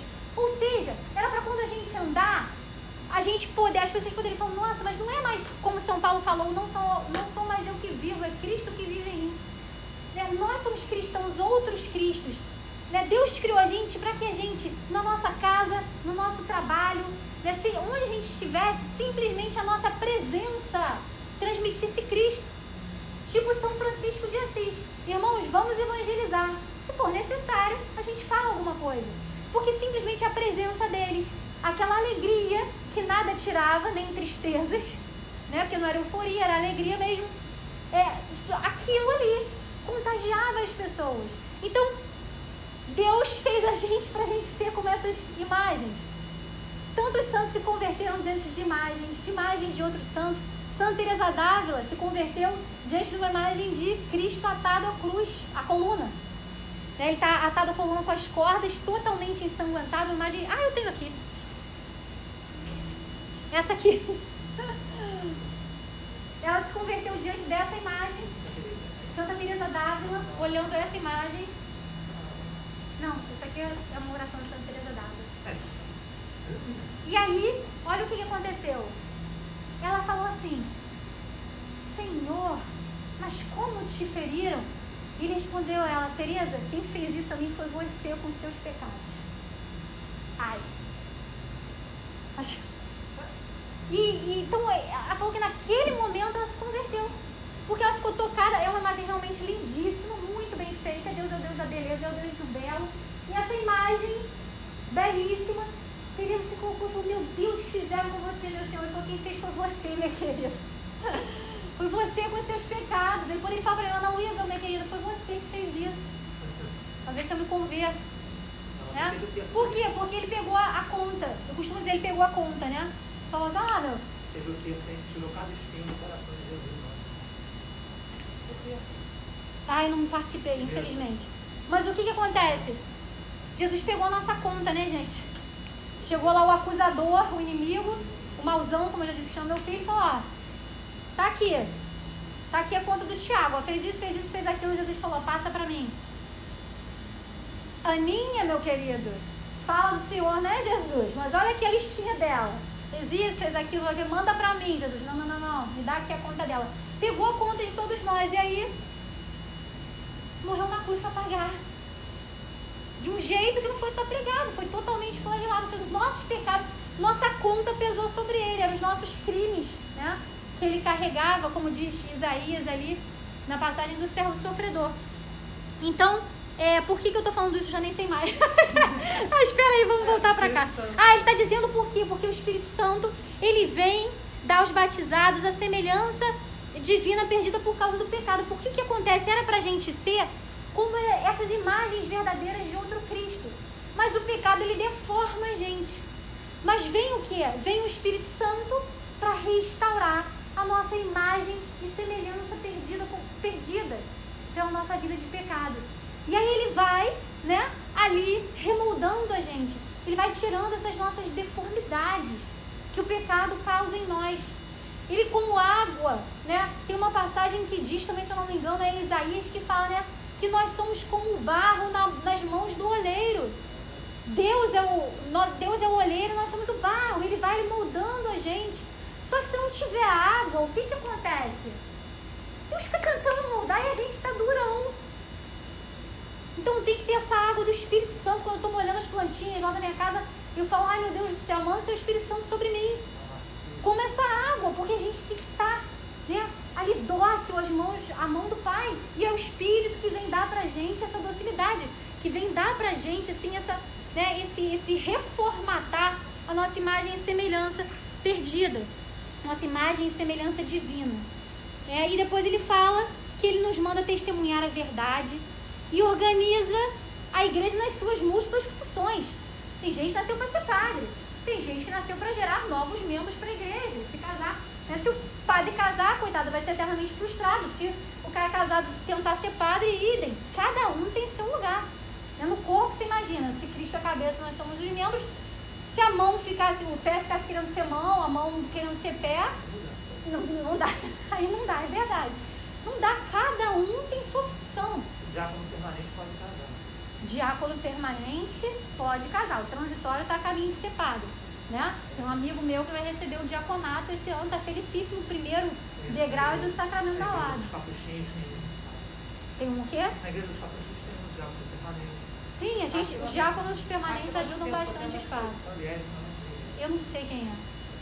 Mas isso a gente vai ver lá no sacramento da ordem. O daqui eu não conheço, você acredita? Mas enfim. Oi? Depois você me apresenta, Tiago, porque eu não conheço. Depois você me mostra ele. Mas aí o que ele fala? Eles os organizam em suas múltiplas funções, a fim de que todos produzam o fruto do Espírito. Cada um tem sua função. No sacramento da ordem eu falo, gente, olha só, tem gente que fica falando, Deus, ele instituiu o sacramento da ordem para os homens. E é inquestionável, gente. Se ele quisesse, ele teria ordenado mulheres ali.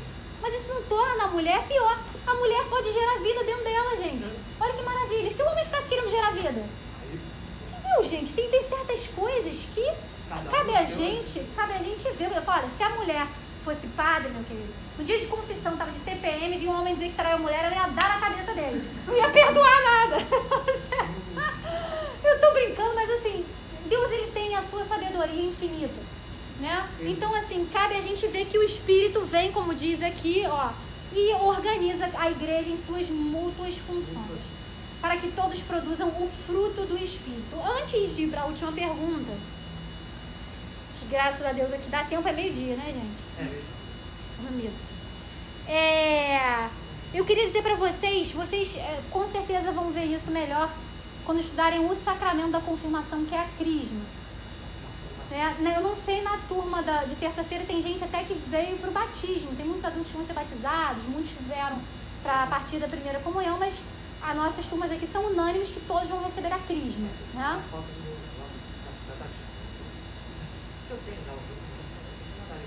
Isso, manda pra Tati, que a Tati salva as nossas vidas.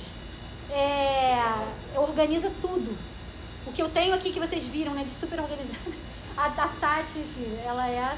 Se você quiser procurar uma coisa para ela de qualquer aula, pode pedir que ela tem. Então, o que acontece? Ele fala aqui para que todos produzam o fruto do Espírito. O que acontece? O Espírito Santo, vocês vão ver isso em profundidade no sacramento da confirmação. Mas o Espírito Santo, ele traz pra gente dons. Dom é o quê? É um presente. Ele traz pra gente dons e ele traz pra gente frutos. Então, quais são os 7 dons do Espírito Santo? Isso não está aqui, mas eu trouxe um pouquinho para vocês. Eles são o dom de ciência, o dom de conselho, o dom do entendimento, o dom da sabedoria, da piedade, da fortaleza e do temor de Deus. Por quê? Porque a gente tem vários hinos do Espírito Santo que falam: vós sois o doador dos 7 dons. Ele vem com esses 7 dons. Lembra que a gente falou em Pentecostes, né? Primeiro só a natureza humana aparecendo, depois o humano e o divino atuando juntos, depois daquela vinda do Espírito Santo. Pois ele doa esses dons, que são dons divinos. Ele dá pra gente esses presentes. Ele não vem de mãos vazias habitar na nossa vida.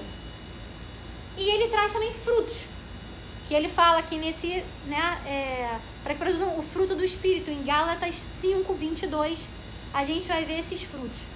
Eu vou passar rapidamente sobre os 7 dons e depois os frutos a gente vai só ler, pra gente concluir aqui com a última pergunta, tá?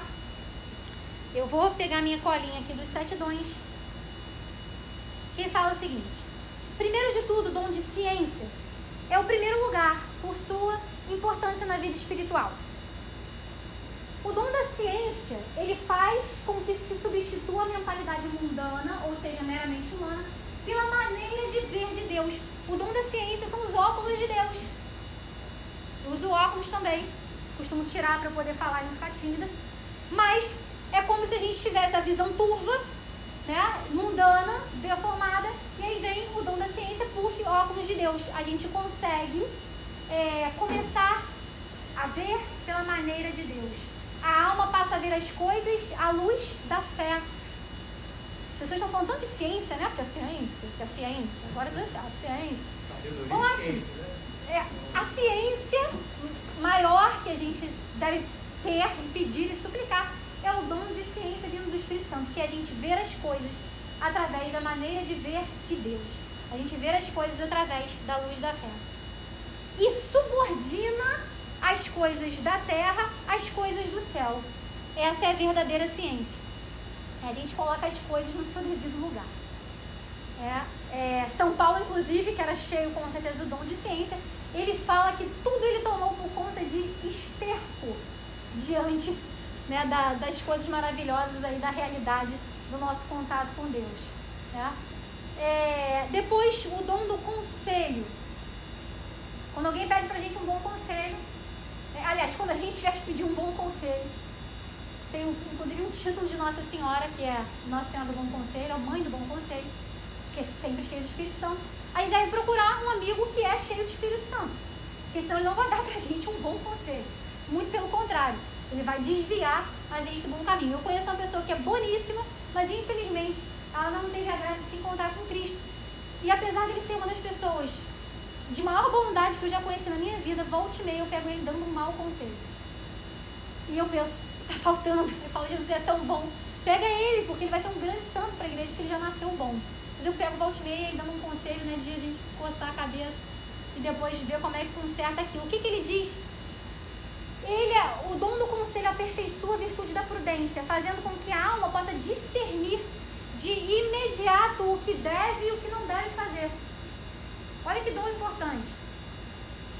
Trata-se de um conjunto de raciocínios iluminados pela graça de Deus, que mostra o que convém fazer ou evitar. Isso tanto relativo à nossa própria conduta quanto à do próximo. Esse é o dom do conselho. Entendimento, terceiro dom. Uma disposição natural da alma que permite a ela captar e compreender, como que por intuição, os mistérios da nossa fé e passagens da Sagrada Escritura. É um dom, meu Deus, eu estou entendendo, não. Pede o Espírito Santo. O Espírito Santo vem com o seu dom do entendimento. Sabedoria. Olha que interessante, sabedoria, ela vem também da mesma origem de sabor. Eu lembro do Guido falando isso. Vem da mesma origem que sabor. Ele ajuda a gente a saborear as coisas divinas. Ele dá pra gente o gosto pelas coisas do céu. É um dom que a gente deve pedir muito. Ele fala aqui, ó, é uma disposição natural que leva a pessoa a dar valor a tudo aquilo que diz respeito às coisas de Deus. Aí ele cita aqui, olha que interessante, o dom da sabedoria não se aprende nos livros. Ele é comunicado à alma pelo próprio Deus, que ilumina e enche de amor a mente, o coração, a inteligência, a vontade. Ou seja, a gente não vai pegar sabedoria no livro. Você pode ler todos os livros de teologia do mundo. Enquanto chega ela é beata, né? Uma beata da igreja, por exemplo, em Axica, e é tomada por toda a sabedoria de Deus. E as pessoas fazem fila na porta de uma analfabeta para poder... Eu quero muito ir. Quero muito ir. E as pessoas fazem uma fila na porta dela para poder beber da sabedoria daquela pessoa ali que está cheia de Espírito Santo, vai ser analfabeta. Eu vou um dia lá e vou lembrar de você. E o que acontece? Vocês veem isso. Às vezes as pessoas leem. Mas a gente pergunta, gente, essa pessoa falava isso de Jesus, né? Espera aí, ele não é letrado, né? Ele não chegou aqui no grau de estudo dos fariseus. O que essa pessoa aí desletrada está fazendo? Não é um doutor da lei. Mas ele era cheio da sabedoria divina, claro, o próprio Deus. Então, assim, você vê que coisa bonita. Não está nos livros, mas é comunicada à alma pelo próprio Deus, que ilumina a alma e enche de amor. Quinto dom, sorte de vocês que são só 7, porque a hora voa. Piedade. Quantas vezes vocês vão ver, nossa, que pessoa piedosa. Essa pessoa é muito piedosa. Eu tive uma criancinha, pequenininha, baixa. Olha que bonita a criancinha. Todo mundo, essa é muito pequena, ela não pode nem ter aprendido isso com o pai e com a mãe, porque a criança pequena também só faz isso na cabeça dela, né? A mãe podia pedir 1000 vezes, gente, que a criança não faz se ela não quiser. De repente está indo com a mãe, as pessoas comungando, soltou a mão da mãe, ele é muito pequenininho. Ajoelhou do lado do padre na comunhão, ficou assim, ó, de mãozinhas postas, olhando. O padre até riu, era Frei Nico. Ele até riu. Ele ficou criancinha, a mãe puxando, e a criancinha lá assim, ó, ajoelhada olhando para Jesus. O dom da piedade é uma disposição sobrenatural da alma que se comporta nas suas relações de Deus como uma criança muito carinhosa. Da forma como que uma criança muito carinhosa se comporta com seu pai.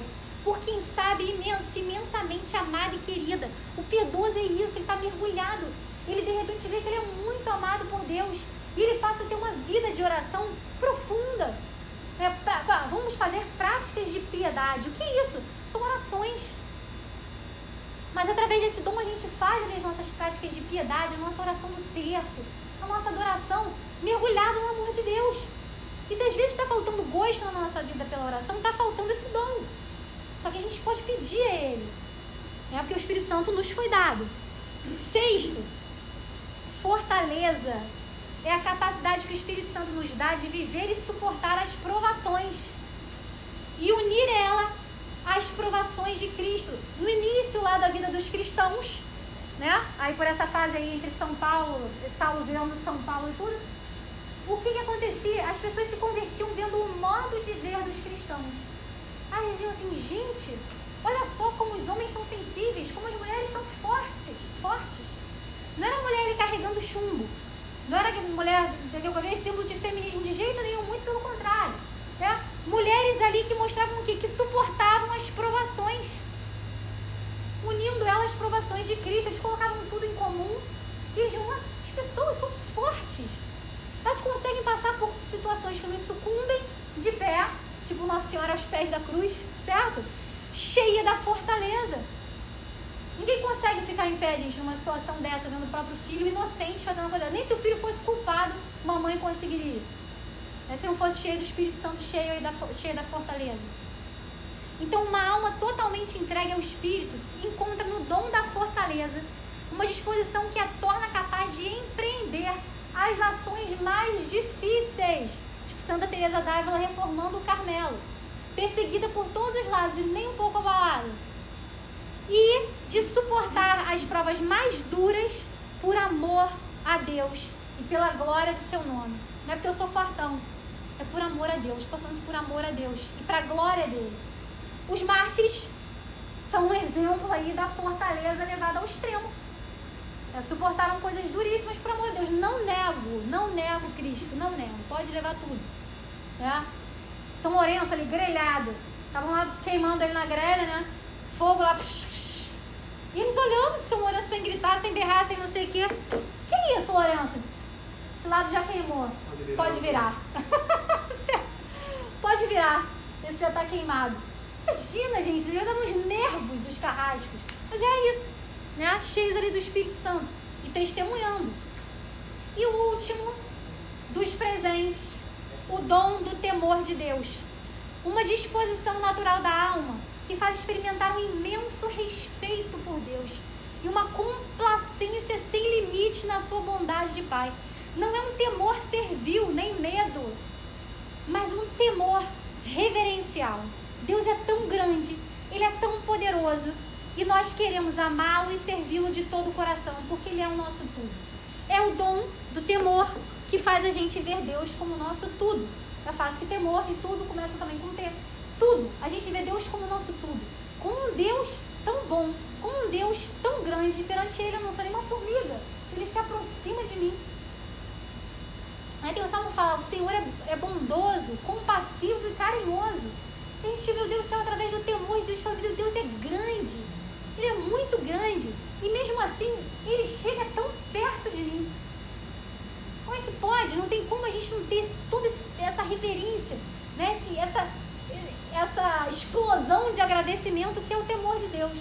Então, por que eu falei desses 7 dons? Depois, se vocês quiserem, eu mando o link.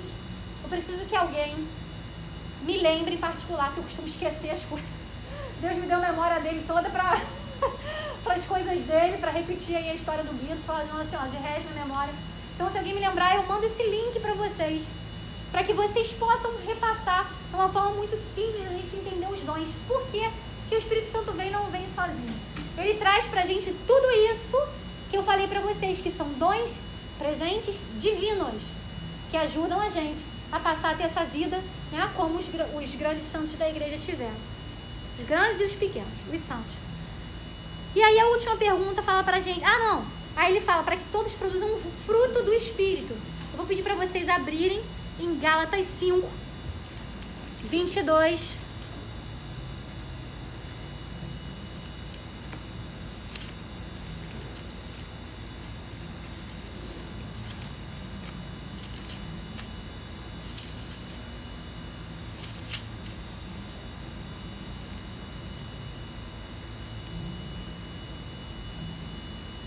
Vou só pegar essa minha cola aqui.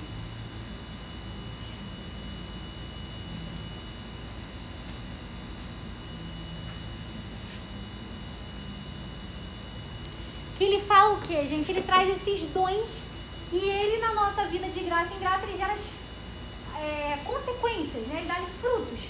A nossa vida nele, ela gera coisas. E o que ele fala aqui? No Gálatas 5, 22. Antes disso, ele fala o seguinte: as obras da carne são fornicação, impureza, libertinagem, idolatria, superstição, inimizades, brigas, ciúmes, ódio, ambição, discórdias, partidos, inveja, bebedeira, orgia e outras coisas semelhantes. O mundo está cheio disso, porque as pessoas estão longe da vida em Deus. Aí ele fala o seguinte: dessas coisas eu vos previno, os que a praticarem não herdarão o reino de Deus. Não só depois da morte, mas aqui. Porque a gente, a partir do momento que faz Jesus Cristo nosso Senhor, Ele reina na nossa vida e a gente pode experimentar as delícias do reino de Deus. E ele fala ao contrário: o fruto do Espírito é, quem puder ler junto, minha voz está no Beleléu. Caridade, alegria, paz, paciência, afabilidade, bondade, fidelidade, brandura, temperança. Ótimo. Então ele está falando aqui os frutos do Espírito. Olha aqui. Paz. Quem não quer paz? É a paz do coração. Não é a paz de um spa, não. A pessoa pode estar num spa maravilhoso, no melhor lugar que ela poderia ter ido, vendo uma paisagem maravilhosa, e o coração dela não está em paz. Essa paz é a paz do coração. A paz que os apóstolos, presos em condições horrendas, tinham. A paz do coração, que nenhuma tribulação pode tirar. E aí depois ele fala aqui, outro fruto, ou seja, uma outra consequência da nossa vida no Espírito: alegria. Quem não quer alegria? Quem não quer paz, gente? Quem não quer alegria? Acontece que as pessoas estão buscando na fonte errada, porque quem traz pra gente é o Espírito Santo. Aí ele fala aqui, ó, ao primeiro, caridade, que é o dom mais perfeito. São Paulo, ele fala assim: ainda que eu tivesse, né, todos os dons, ainda que eu falasse a língua dos anjos, se eu não tiver a caridade, se eu não tiver o amor, eu nada tenho. Ou seja, esse amor, né, o amor que Deus coloca nos nossos corações, ele é uma consequência da vida no Espírito. Aí depois ele fala aqui, ó, paciência. Depois ele fala afabilidade, a pessoa afável, bondade. Não tem como a pessoa ser boa, ser espírito. Mas Deus, ele gosta dos sinceros. Quando a gente vê as maldades em nós, não é pra gente sair correndo, não é pra gente esconder. É pra gente falar assim: meu Deus, misericórdia. Olha aqui como é que eu tô. Deus gosta dos sinceros. Ó, meu Deus, olha o que eu tô pensando aqui. Olha eu armando de novo. Olha o que eu fiz de novo. Se você não me vem com o seu auxílio, eu não consigo ser santo. Deus gosta dos sinceros. Então, assim, se a gente vê nossas maldades, que a gente não bote a nossa cabeça dentro da terra. Mas que a gente mostre pra Deus: olha aqui, meu Deus, eu sou má. Me ajuda, porque eu quero ser bom. Eu quero esse fruto do Espírito. E a gente se confessa, né? E fica ali limpinho para ele poder agir. Vamos lá. Fidelidade, brandura, temperança, né? Temperança, a virtude está no meio. A gente conseguir ser temperado, né? No nosso falar, no nosso comer. E tem outras, longanimidade, porque aqui tem 9, né? Mas a igreja nos coloca 12. O longânime, né? É o contrário do pavio curto, né? E assim, o Espírito Santo, ele traz todos esses frutos e outros pra gente, né? Eu peguei uma colinha que diz aqui, ó, o Catecismo, no parágrafo 1832, ele diz: os frutos do Espírito são as perfeições que o Espírito Santo forma em nós, como primícias da glória eterna. Perfeições que o Espírito plasma em nós. É obra do Espírito. Quando a gente vê a pessoa cheia de paz, cheia de alegria. Eu recebi uma mensagem de um padre de manhã que contava de uma freira que foi assassinada por 3 adolescentes satânicas que queriam oferecer a alma de uma religiosa ao demônio. E aí elas relatam no próprio crime, porque elas foram pegas, né? Que o demônio, ele faz isso. Ele quer mesmo os filhos de Deus humilhados, né? Ele instiga o pecado e depois joga a cara deles no chão. A nossa, né, no caso. E aí elas relatam lá, no relato do crime, que a freira, quando começou a ser esfaqueada, ela se ajoelhou, botou as mãozinhas expostas e falou: meu Deus, por favor, perdoa elas. Quem pode fazer isso? Senão uma pessoa ali cheia da vida no Espírito, uma pessoa cheia de bondade, ela é tão boa que ela não só perdoa, mas pede o perdão. Como Cristo fez aonde? Na cruz. Pai, perdoa porque eles não sabem o que fazem, porque aquela pessoa ali, aquela freira no caso, ela já estava com a sua imagem e semelhança, né, ali restaurada pelo Espírito Santo. Então ele fala que esses frutos, esses doces frutos do Espírito, né, eles são perfeições que o Espírito Santo forma em nós. Então, gente, depois a gente vai ver, vocês vão ver aqui com o Renato e com o Pedro, isso mais em profundidade, mas eu finalizo aqui dizendo esses dons e os frutos para vocês verem que Ele não vem sozinho, Ele nos traz esses 7 presentes, né, esses 7 dons divinos, para a gente poder viver essa vida que Deus sonha para a gente, e Ele traz também esses frutos, né? Ele vai plasmando na gente essas perfeições que não tem como a gente tê-las sem o Espírito Santo. Para a gente fechar, 1:4-6, como agem Cristo e o seu Espírito no coração dos fiéis. É você que está pertinho para eu poder gravar, por favor. Por meio dos sacramentos, Cristo comunica aos membros do seu corpo o seu Espírito e a graça de Deus que produz os frutos da vida nova, segundo o Espírito. Enfim, o Espírito Santo é o mestre da oração. Gente, essa é a cerejinha do nosso bolo, tá? Porque ele está falando aqui como que agem o Espírito, como que Cristo e o Espírito Santo, eles vão agir no nosso coração, através da oração. Ele é o mestre da oração. Nossa Senhora, ela vivia em oração. A gente vê pelo Magnífica, que ela fala ali nos primeiros capítulos ali de São Lucas. Aquela oração dela é cheia da palavra, ela tinha a palavra de cor. A gente vê que ela fazia ali momentos já profundos de oração, né? Ali com a palavra ouvida, gravada. Ele é o mestre da oração. Ou seja, não tem como ele agir na nossa vida, gente, se a gente não tiver vida de oração. Então a gente termina aqui com vida de oração e sacramental. Ele começa falando por meio dos sacramentos, que Deus comunica aos membros do seu corpo o seu Espírito e a graça de Deus que produz os frutos da vida nova. Enfim, o Espírito Santo é o mestre da oração. Então a gente finaliza com sacramentos e oração, vida sacramental e vida de oração. Todo sacramento ele traz pra gente a graça santificante. Nós temos graças atuais que Deus derrama sobre nós. A graça para falar com o filho, a graça para um estudo, né? Graças atuais. Mas a graça santificante, ou seja, para a gente chegar ao objetivo da nossa vida, que é a gente ser santo, Deus derrama nos nossos corações, através de forma muito especial dos sacramentos. Então, vocês estão aqui no caminho certo, buscando o sacramento. Busquem os outros que vocês já podem buscar. A confissão, a comunhão, é a coisa mais maravilhosa que pode acontecer, o céu na terra, Jesus na Eucaristia. Por que só receber no domingo? Amém. Então, ele fala sobre essa vida sacramental aí profunda e a vida de oração, porque ele é o mestre da vida de oração. Então, vocês não lembrarem de nada do que eu faço, olha aquela pedra cagada, falo pelos cotovelos, deixa ela longe da gente, pelo amor de Deus. Então, nosso domingo a gente vai acabar exausto, né? Se vocês só lembrarem de 2 coisas, vocês lembram disso. Caramba, ela falou umas coisas que eram legais. Ela falou, não lembro não, mas ela falou umas coisas interessantes. Eu quero aquilo, como é que eu vou ter isso? A gente termina aqui com vida sacramental, com vida de oração, e eu humildemente acrescento uma devoção profunda à Nossa Senhora, porque ela esteve sempre cheia de Espírito Santo. Onde ela passou, foi sempre Pentecostes. Amém, meu povo? Amém. Então vamos fazer uma oração para terminar. Podem ficar sentados mesmo. Em nome do Pai, do Filho, do Espírito Santo. Amém. Senhor, nós queremos agradecer de todo o coração por essa manhã, em que o Senhor nos ajudou a conhecer um pouquinho mais o Espírito Santo. Nós queremos pedir aqui juntos, Senhor, que seja aceso no nosso coração o fogo que o Senhor veio atear. Nós queremos pedir, Senhor, que o Senhor passe a contar com a gente. E queremos pedir aqui juntos, porque o Senhor mesmo disse, né, que onde 2 ou mais pessoas estivessem em acordo de pedir algo para o Senhor, que o Senhor concederia. Nós queremos pedir juntos aqui, que seja dado a nós um gosto profundo pela oração e que nós tenhamos uma vida de oração e uma vida sacramental.